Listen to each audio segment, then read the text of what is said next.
In today's video, I'll show you how to add HIPAA compliance in Acuity Scheduling step by step.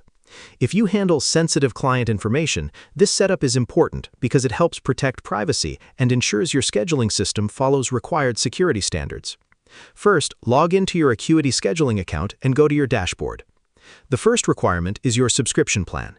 HIPAA features are only available on higher tier plans, so make sure your account is upgraded before continuing. Once your plan is ready, go to Scheduling page and then open Settings. Scroll down until you find the section related to compliance or legal settings. Here, you will see an option to sign a Business Associate Agreement, also known as a BAA. Click on the BAA link, review the terms carefully, and submit the agreement to activate HIPAA-related protections on your account. Next, you need to adjust your communication settings. Go to Client Emails and review your confirmation, reminder, and follow-up messages. Remove any sensitive client information from these emails, especially anything related to health data or intake responses.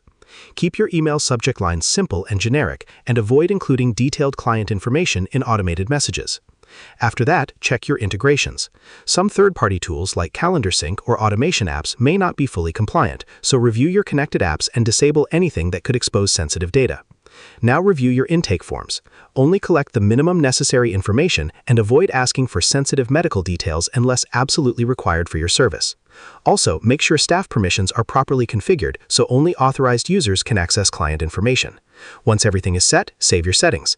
Finally, run a test booking to make sure your system is working correctly and no sensitive data is being exposed in emails or notifications. And that's it. You've successfully set up HIPAA compliance in Acuity Scheduling and improved the security and privacy of your client booking system. And that's how you add HIPAA compliance in Acuity Scheduling. Share this video and subscribe for more helpful tutorials.